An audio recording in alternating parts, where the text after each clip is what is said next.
इस प्रकार भगवान ने बलि पर कृपा की। अब परीक्षित आगे पूछते हैं, बोले महाराज जरा सूर्य वंश के बारे में भी बताओ। तो परीक्षित के कहने पर सुखदेव जी कहते हैं, न शक्यते वस्तुम वर्षम सप्त वसोरपि, अर्थात 100 वर्षों तक भी अगर सूर्य वंश के बारे में वर्णन किया जाए तब भी उन राजाओं की कथा सुनाई नहीं जा सकती है। कितने प्रतापी सूर्य वंश के राजा थे। फिर भी मैं तुम्हें सूर्य वंश के बारे में सुनाता हूं। कहते हैं भगवान नारायण के दिव्य नाभि कमल से ब्रह्मा जी का प्राकट्य हुआ। ब्रह्मा जी के बेटा हुए मरीचि मुनि, मरीच के बेटा हुए कश्यप मुनि, कश्यप जी के बेटा हुए विवस्वान, इन्हीं से चला सूर्य वंश। विवस्वान पुत्र हुए श्राद्ध देव मनु, इनके कोई संतान नहीं थी तो इन्होंने यज्ञ करवाया और यज्ञ करवाने के बाद संतान हुआ। अच्छा, सूर्य वंश में महाराज हमेशा ये दिक्कत रही कि जब यज्ञ करवाया तभी बच्चे हुए, हमेशा ये दिक्कत है। तो कोई संतान नहीं थी। महाराज अपने कुल गुरु वशिष्ठ जी को बुलाया और यज्ञ करवाया।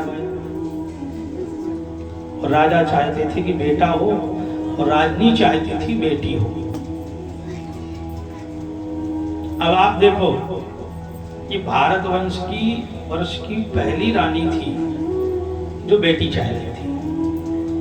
स्त्रियों की सबसे बड़ी दुश्मन स्त्रियां ही है महाराज, पुरुष नहीं है, ये याद रखो।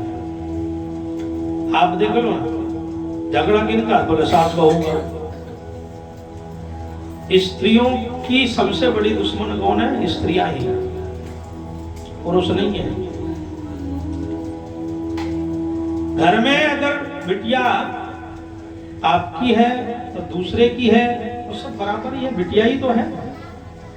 और उनसे कोई आपने बहुत कम एक आदि ऐसे देखे होंगे इसमें किसी पुरुष ने, ससुर ने कोई हस्तक्षेप किया। पर महाराज अगर कोई उनकी दुश्मन है स्त्रियों की तो स्त्रियां ही दुश्मन है और कोई नहीं, पुरुष नहीं है। और ये पहली रानी थी जो बेटी चाह रही थी। अच्छा महाराज एक बात बताओ, सब बेटा ही बेटा ही बेटा, अब तो कुछ सोच बदलने लगी है लोगों की, सब बेटा ही चाहते हैं। जीवन में केवल अगर बेटा ही बेटा हो, बेटियां ना हो, फिर संसार चक्र आगे चलेगा? संसार चक्र ही आगे नहीं चलेगा। बेटियां अगर घर में होती है ना हमारा, तो सौभाग्य से होती हैं। जिनके घर में, जिन पर भगवान कृपा करता है, उनके घर में बेटियों का जन्म होता है। मैंने पूर्व में निवेदन किया था कि बेटी इस कुल को, इस वंश को और दूसरे वंश को, दोनों को बढ़ाती है। जिस घर में भगवान की कृपा होती है उस घर में बेटी का जन्म होता है। और फिर भी व्यक्ति जो है, नहीं बेटा हो जाए, ये हो जाए, वो हो जाए। बिन बेटी ये मन बेकल है, बेटी है तो ही कल है। बेटी से संसार सुनहरा, बिन बेटी क्या पाओगे। अब भी जागो सुर में रागो, भारत माँ की संतानों। अरे बिन बेटी के बेटों वालों, किससे ब्याह रचाओगे।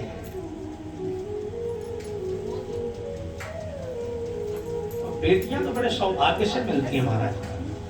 जब सौभाग्य होता है, भाग्य उदय होता है, तब बेटी घर में जन्म लेती है। और महाराज महारानी चाहती थी कि बेटी हो और राजा चाहते थे बेटा हो।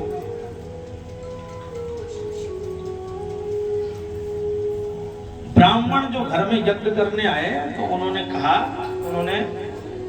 रानी ने उनसे कहा कि अगर बेटी हुई तो मोटी दक्षिणा मिलेगी।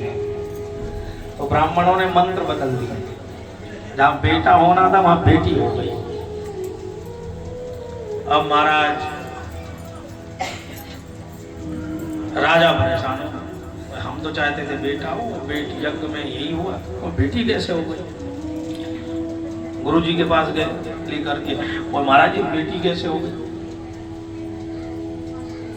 ब्राह्मणों को बुलाया गया, वो भाई बेटी कैसे हो गई। ब्राह्मणों ने कहा महाराज रानी कह रही थी कि अगर बेटी हुई तो मोटी दक्षिणा मिलेगी, सो ये हमने मंत्र बदल दिया।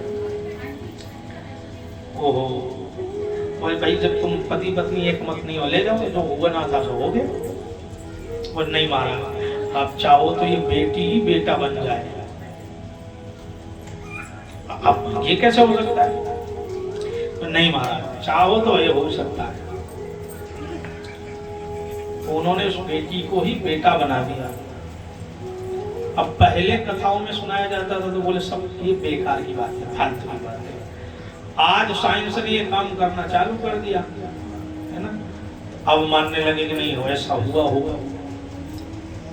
तो तुम्हारे साइंस ने तो आज चालू किया, ये तो पहले से हो रहा है। तो किसका साइंस मजबूत माने भाई, तुम तो आज देख रहे हो है ना। और बाद में इनके यहाँ इक्ष्वाकु, नग, नभक, सरियाती, प्रसव, कवि इत्यादि 10 पुत्रों को जन्म दिया। इन्हीं सरियाती जी के वंश में महाराज रेवत हुए। रेवत जी के 100 पुत्र हुए महाराज। सबसे बड़े पुत्र थे कुकुदमी, सबसे बड़े बेटा थे कुकुदमी। उनकी कन्या हुई रेवती जी, उनका विवाह किनके साथ हुआ था, बलराम जी के। अब आप देखो सूर्य वंश के राजा और उनकी कन्या का विवाह कहाँ हो रहा है, द्वापर में कृष्ण जी के यहाँ बलराम जी के साथ हुआ। उस समय और इस समय तो बोले भाई सुनो, रेवती जी इतनी सुंदर थी कि राजा को लगा कि हमारी कन्या का विवाह ऐसी जगह हो तो इससे भी सुंदर हो। तो उन्होंने अनेक राजकुमारों की लिस्ट बनाई, ब्रह्मा जी के पास पहुंच गए। तो ब्रह्मा जी के पास जाकर के कहा कि हमें अपनी कन्या का विवाह किसके साथ करूं। तो ब्रह्मा जी मुस्कुराए, बोले जितने क्षण तुम यहाँ रुके इतने क्षण में ये सब राजा समाप्त हो चुके हैं। मतलब ये कैसे, तो मैंने पहले ही कहा था ब्रह्मा जी का एक दिन कितना बड़ा होता है, जब हमारे यहाँ युग के युग समाप्त हो जाते हैं तब ब्रह्मा जी का एक दिन होता है। बोले यहाँ तुम जितनी देर रुके उतने देर में तो वहां युग के युग समाप्त हो गए। अर्थात हमें महसूस नहीं होता, वो उसी परिवेश में ढले हुए हैं। हमारा यहाँ जैसे मैंने अभी बताया ना कि चंद्रमा में क्या होता है, एक महीने का एक दिन और रात पूरा होता है। जो हमारे यहाँ एक महीने बीतते हैं तो वहाँ एक दिन और एक रात पूरा होता है। 15 दिन की रात और 15 दिन का दिन है। उसी प्रकार और ऊपर जाओ, भू भुआ स्वाहा महाजन तब सत्य, ये 7 लोक हैं ऊपर के।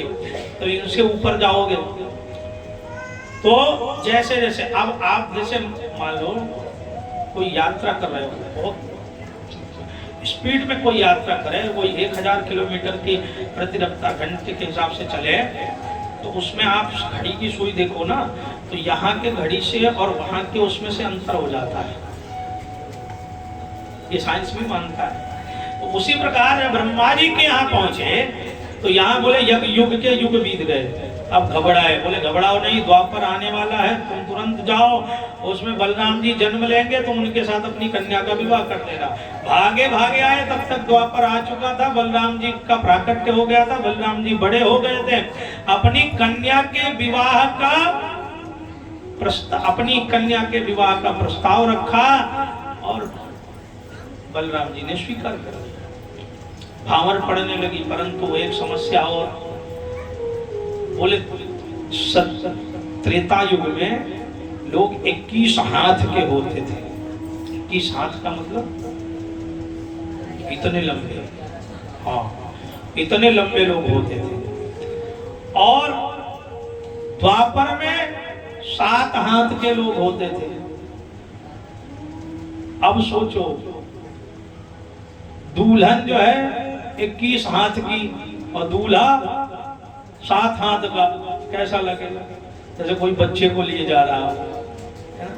तो बलराम जी बड़े छोटे थे, भगवान कृष्ण छेड़ रहे थे, चिढ़ावे, बोले हमेशा चिढ़ाता रहेगा। तो उन्होंने हलमूसल उठाया और महाराज रेवती जी को 7 हाथ कर दिया, विवाह संपन्न हुआ। इन्हीं सरियाती जी के भाई थे नभक, नभक के थे नाभाग, और नाभाग के थे अम्बरीश जी महाराज। इन्हीं अम्बरीश जी के वंश में युवनाश्य हुए। राजा युवनाश्य, इनके भी कोई संतान नहीं थी महाराज। इन्होंने भी यज्ञ कराया, यज्ञ संपन्न होने लगा। तो महाराज क्या हुआ कि यज्ञ जब हो रहा था तो एक दिन इनके यहाँ, इनको रात्र में प्यास लगी, तो इन्होंने क्या किया, जो यज्ञशाला में कलश रखा था उसका जल उठा करके ये पी गए। और सुबह जब ब्राह्मण आए, सब देखा, उन्होंने देखा तो कलश में जल ही नहीं था। तो बोले ये कलश का जल कहाँ गया? तो राजा ने कहा हम इसको पी गए महाराज, क्षमा करना, दूसरा कर लो। बोले अरे महाराज ये ऐसा वैसा जल नहीं था। बोले फिर? बोले इस जल को पी करके रानी गर्भवती होंगी, इसलिए हम इस जल को मंत्रों से अभिमंत्रित कर रहे थे, और तुम ही इस जल को पी गए। तो बोले महाराज अब क्या होगा? बोले अब हम ये तो नहीं जानते कि क्या होगा, लेकिन मंत्र भी विफल नहीं जाएंगे ये निश्चित है। तो महाराज राजा के गर्भ में ही बच्चा आ गया। अब आप देखो, अब पहले यही बातें को तो बुरी लगती थी, नहीं ये तो सब गलत बातें हैं, ऐसे कैसे हो सकता है, ये कैसे हो गया। तो एक बात बताओ, आज साइंस ने ये करना प्रारंभ कर दिया, और जब साइंस ने करना प्रारंभ किया तब मानते हैं कि हाँ पहले भी ऐसा हुआ होगा। तो राजा के गर्भ में ही बच्चा आ गया। अब गर्भवती कहें कि गर्भवत्ता कहें, और महाराज जब समय आया तो शल्य चिकित्सा, ऑपरेशन चिकित्सा से, ये आज की नहीं तब की है महाराज, ऑपरेशन चिकित्सा से बच्चे का सकुशल जन्म हुआ। और जन्म होने के बाद महाराज इनका नाम पड़ा मानधाता। अब एक समस्या और थी कि जब जन्म हुआ तो इन्हें दुग्ध पान कौन करावे? तो इंद्र प्रकट हुए। इंद्र ने अपनी अंगुली इनके मुख में दिया कि अमृत इसमें लगा था, जिससे बालक पुष्ट हो गया।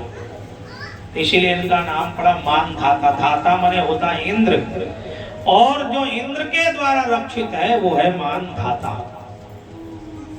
और महाराज इन्हीं मानधाता के वंश में हुए सत्यव्रत, त्रिशंकु, हरिश्चंद्र, रोहित, बाहुक, और बाहुक के हुए सगर।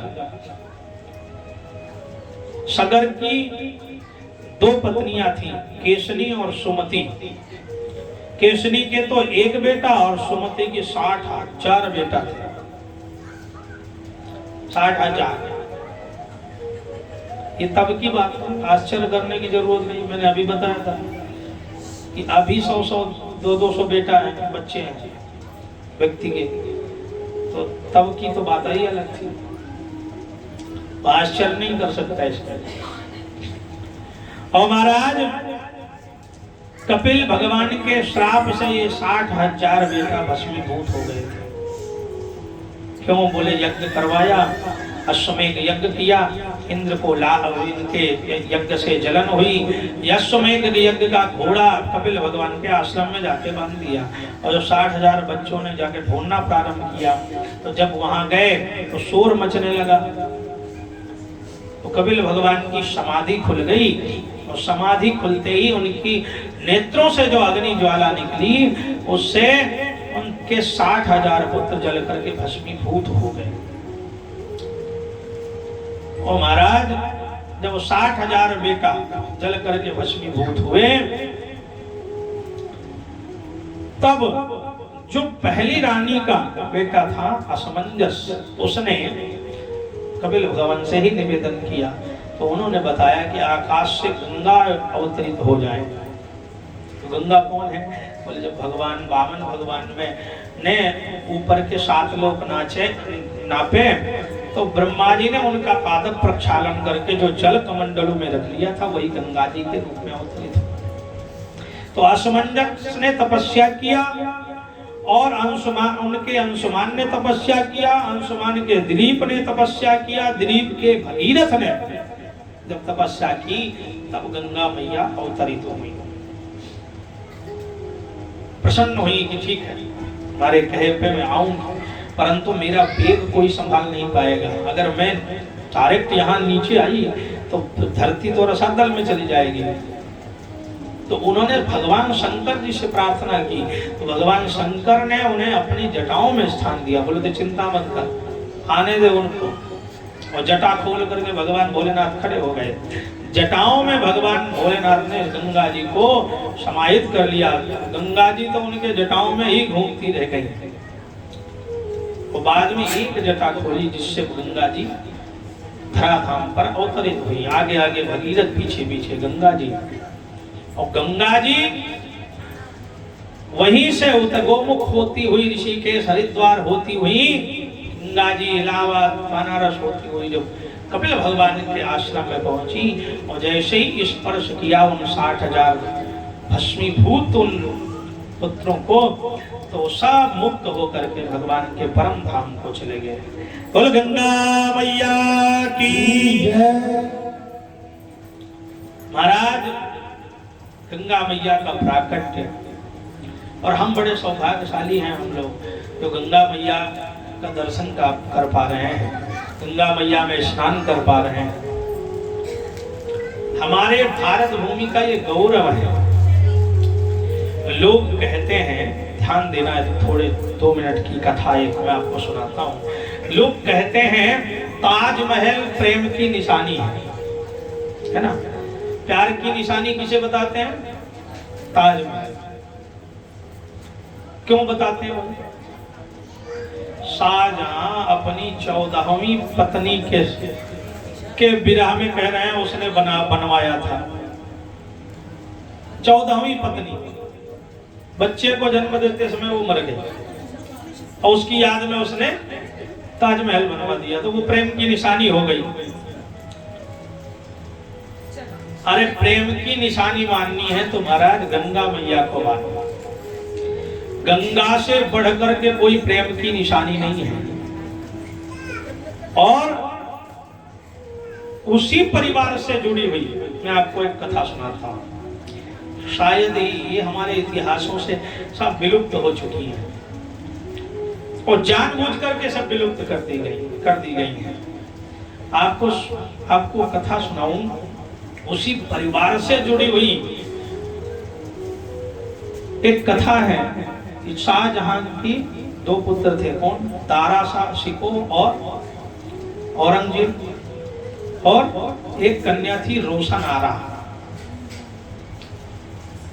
आपको पता है इस कथा के बारे में? नहीं पता होगा।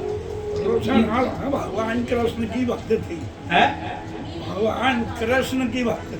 हाँ, वो लेकिन कैसे थी आपको बताता हूँ। रोशन आरा का जो इतिहास है वो समाप्त कर दिया गया। रोशन आरा का विवाह पता किसके साथ हुआ था? पंडित राज जगन्नाथ जी के साथ। पंडित जी के साथ विवाह हुआ था। कैसे? बोले शाहजहां उस समय उसको पता चला कि इस भारत भूमि में बनारस में एक उद्भट विद्वान है पंडित राज जगन्नाथ जी, संस्कृत के प्रकांड विद्वान थे। तो बुलाया गया। बोले कि जो है हमारे पुत्र दारा शिको को और रोशन आरा को आप जो है ये संस्कृत पढ़ाओ। तो पढ़ाने लगे। पंडित जी वहीं बगिया में रहते और बगिया में रह करके रोशन आरा और दारा शिको को संस्कृत पढ़ाया। लेकिन वहां के जो मुल्ले थे उनको लगने लगा कि ये संस्कृत पढ़ेगा और यही बड़ा बेटा है और ये जब राजा बनेगा तो इन्हीं हिंदुओं के बारे में सोचेगा। तो दारा शिको को इसीलिए मरवाया गया, युद्ध में भेज करके मरवा दिया गया। और औरंगजेब कट्टर था तो औरंगजेब को बादशाह बना दिया गया। परंतु औरंगजेब अपनी बहन को बहुत चाहता था और इधर रोशन आरा पंडित जी से प्रेम करने लगी। वो पंडित जब सारी स्थिति को समझ गई तो रोशन आरा ने कहा कि आप अगर यदि चले गए यहाँ से तो मैं अपने प्राण त्याग दूंगी, और आप जाना तो मुझे लेकर के जाना, क्योंकि जो हमें आपने शिक्षा दी है अब मैं इनके बीच में नहीं रह सकती। और रोशन आरा, उस समय पंडित जी ने कुछ नहीं कहा, और रोशन आरा महाराज सभा में बैठी थी एक दिन, और पंडित जी को बुलाया गया, और औरंगजेब ने पंडित जी से कहा कि भाई तुमने इतने दिन तक खूब पढ़ाया लिखाया, अब यहाँ कोई पढ़ने वाला नहीं, तुम जाओ यहाँ से। पर पंडित जी तुमने हमारे बहन को भाई को पढ़ाया है तो तुमको तुम्हारे यहाँ गुरु दक्षिणा चलती है, तुम मांग लो जो मांगना है। तो पंडित जी ने कहा कि तुम हमें क्या दे पाओगे? बोले मैं इतना बड़ा बादशाह और तुम्हें दे नहीं पाऊंगा, मांगो क्या मांगना चाहते हो? बोले तुम हमें कुछ नहीं दे पाओगे। तो कहा कुरान की कसम खाता हूं जो मांगोगे सो दूंगा।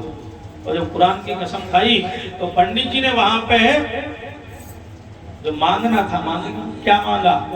वहां पे एक श्लोक है बहुत सुंदर, पंडित जी ने लिखा है अपनी जीवनी में, उनकी इस कथा में आता है, न याचे गजालिम न वावाजिराजम न विद्ये सुचित्तम मदीयम कदाचित इयं सुस्तनीन्यस्त कन्यास्त कुंभा लवंगी कुरंगी द्रगांगी करोतु। इयं सुस्तनीन्यस्त कन्यास्त कुंभा लवंगी कुरंगी द्रगांगी करोतु। बोले मुझे, अगर तुम सोच रहे हो बादशाह कि मुझे धन चाहिए तो ये सोच हटा दो। न याचे गजालिम न बाबा जिराजिम, न मैं धन मानता हूँ, न घोड़ा मानता हूँ, न हाथी मानता हूँ। तो बोले फिर क्या मांगना चाहते हो? यम सुस्तनीन्यस्त कन्यस्त कुंभा लवंगी कुरंगी द्रगांगी करो। तो जो पर्दे के पीछे खड़ी हुई तुम्हारी बहन है, ये मुझे क्रोध में भराया, मार डालूंगा। पर कुरान की कसम खाई थी, मुल्लों ने समझाया अगर नहीं दिया तो ये कसम गलत हो जाएगी। तो बहन को विदा किया, दे दिया। अब पंडित जी इसलिए लेकर के आए, एक तो रोशन आरा ने कहा था कि तुम्हारे बिना रह नहीं पाऊंगी, मर जाऊंगी, और दूसरी बात ये थी कि ये अपनी बहन को बहुत चाहता है, और कदाचित हम इसकी बहन को ले आए तो जैसा हम कहेंगे वैसा करें। और महाराज लेकर के वहां से आया, बहुत सारा धन देकर के विदा किया। वहां से आए कहाँ? यही आगे फतेहपुर सीकरी जो पड़ता है, यहाँ पे आज भी पंडित राज जगन्नाथ जी का स्थान बना हुआ है। बहुत सारा यज्ञ किया, बहुत बड़ा यज्ञ किया, और यज्ञ में खूब सारा धन खर्चा किया। सब धन खर्च करके सैनिक वैनिक जितने आए थे सब वापस कर दिए, और वहां से लेकर के बनारस पहुंच गए। और बनारस में अपनी कुटिया में रहने लगे। और जब रहने लगे तो यहीं के लोग जो उनके प्रतिद्वंदी थे वो उनका विरोध करने लगे। बोले म्लेच्छों की कन्या लेकर के आया है, अपवित्र हो गया, ये हो गया, वो हो गया। हमारे सनातन धर्म में सबसे बड़ी समस्या यही है, एक दूसरे का विरोध इतना करते हैं, कुछ कहने को नहीं, और दूसरे को दोष देते हैं। वो बहन को लेकर के आया, आगे पंडित जी और महाराज सब कहने लगे म्लेच्छों की कन्या लेके आया, या अपवित्र हो गया, या अपवित्र हो गया। उनको भिक्षा मिलनी मुश्किल हो गई, लोग भिक्षा नहीं देते थे। राजा ने, जो बनारस के राजा थे, उन्होंने उनको निकाल दिया। बोले देश निकाला दे दिया, बोले निकलो यहाँ से, तुम अपवित्र हो। तो उन्होंने, पंडित जी ने कहा कि मेरे मन में कभी ऐसी कोई बात नहीं आई कि मैं इसको लेकर के क्या विवाह करने के लिए ही लेकर के आया हूँ। मैं तो ये था कि इसको लेके आऊंगा तो जैसा मैं कहूंगा वैसा करेगा। पर यदि तुम लोग निकाले ही रहे हो तो बनारस से जाने का मेरा मन नहीं है। पर तुम लोग कह रहे हो कि मैं अपवित्र हो गया हूं, तो एक काम करो, सब पूरे बनारस में उन्होंने ढिढोरा पिटवा दिया। बोले एक काम करो, तुम आओ कल गंगा जी के किनारे और देखो मैं अपवित्र हूं कि पवित्र हूं। तो रोशन आरा को समझाया, बोले देवी तुम चली जाओ, जाना चाहो तो। बोले नहीं महाराज, ये नियम है, आपने ही मुझे बताया कि जब कोई स्त्री पति के घर आ जाती है तो फिर वो वापस नहीं जाती है। तो मैंने तो आपको पति मान रखा है। तो वहीं बनारस में एक जगन्नाथ घाट है, आप कहीं कभी गए हो वहां, बनारस जाएं तो जगन्नाथ घाट सुनाई पड़ेगा। लोग कहते हैं जगन्नाथ भगवान का घाट, परंतु वो जगन्नाथ पंडित राज जगन्नाथ जी के नाम से ही फेमस था। 52 सीढ़ियों का घाट, वहां पर पंडित जी बैठ गए और रोशानारा को अपने बगल में बिठाया और गंगा जी से कहा, माँ अगर यदि मैंने कभी भी कोई गलत निगाह डाली हो तो मुझ पर कृपा नहीं करना, अन्यथा मुझे लेकर के जाओ यहाँ से, अब मैं इस संसार में नहीं रहना चाहता। तो पंडित राज जगन्नाथ जी की लिखी हुई एक पुस्तक है गंगा लहरी, जिसमें 52 श्लोक हैं गंगा जी के, और उनकी द्वारा ही लिखी हुई। वहीं पर बैठ करके पंडित राज जगन्नाथ जी ने एक एक श्लोक बोलना प्रारंभ किया और गंगा जी एक एक सीढ़ियां ऊपर चढ़ती हुई आई और 52वां श्लोक जैसे ही पूरा हुआ, उत्फुल्ला बल पुंडरीक वदना कृष्णेश विंध्यात्मिका कुंभेष्टा भयजोतोय जानि दधति श्वेतांबरा अलंकृता हृष्टस्या शशिशेखराखिल नदी सोणादिभिः सेविता हेया पाप विनाशनी मकरगा भागीरथी साक्षकई। उन 52 श्लोकों के बीच में ये एक श्लोक है और जैसे ही 52 श्लोक पूरा हुआ, गंगा जी एक झटके में दोनों को लेकर के चली गई।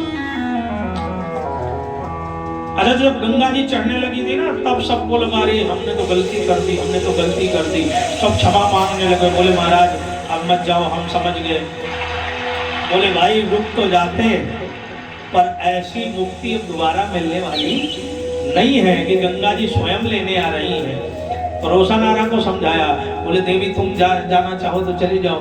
बोले महाराज क्षमा करना, आपको तो ऐसी मुक्ति दोबारा मिल भी सकती है, पर मुझे ऐसी मुक्ति मिलने वाली नहीं है। तो जैसे ही 52 श्लोक पूरा हुआ, गंगा जी दोनों को लेकर के चले गए। अब बताओ, इतनी दिव्य प्रेम कथा, अब आप किसे कहोगे प्रेम की निशानी, ताजमहल को या गंगा जी को? कौन है प्रेम की निशानी? गंगा जी। जो व्यक्ति अपनी 14वीं बीबी के मरने पर कह रहा है कि उसने ताजमहल बनवा दिया, 14वीं बीबी के, और यहाँ पंडित जी एक पत्नी के साथ में और अपने प्राण त्याग दिए जगन मंगल के कल्याण के लिए, जो गंगा जी दोनों को लेने आई, तो कौन सी प्रेम कथा सर्वोपरि है? बताओ, किसे आप प्रेम की कहानी मानोगे? प्रेम की निशानी किसे मानोगे, गंगा जी को या ताजमहल को? तो आज से गंगा जी को प्रेम की निशानी बताना, ताजमहल को नहीं। बोल भाग्य बिहारी लाल की। और महाराज बाद में इन्हीं भगीरथ जी के वंश में ऋतुकर्ण हुए, सौदास हुए, अस्मक हुए, नारी कवच हुए, खटवांग हुए, दीर्घबाहु हुए, रघु हुए, रघु के अज हुए, अज के दशरथ जी हुए, और दशरथ जी के यहाँ 4 पुत्रों को जन्म मिला, राम लक्ष्मण भरत शत्रुघ्न। भागवत में एक श्लोक में मात्र राम कथा कह दी गई। भगवान श्री रामचंद्र जी का प्राकट्य अयोध्या में हुआ, और जब प्राकट्य हुआ तो महाराज नर नारी सब बधाई लेकर के अवधपुरी पहुंच रहे हैं। तो पहले कृष्ण जन्म का आनंद ले लेते हैं, इसके तुरंत बाद कृष्ण जन्म, पहले राम जन्म का आनंद, उसके बाद तुरंत कृष्ण जन्म का आनंद लिया जाएगा। राम कथा छोटी सी ही है भागवत में, और फिर उसके बाद कृष्ण कथा विस्तार से है। तो भगवान राम जी का प्राकट्य हुआ, 4 कुमार प्रकटे हैं कहाँ? अयोध्या में। तो सब नर नारी ले ले बधाइयां पहुंच गए। अरे प्रकटे हैं चारों भैया, अवध में बाजे बधैया, प्रकटे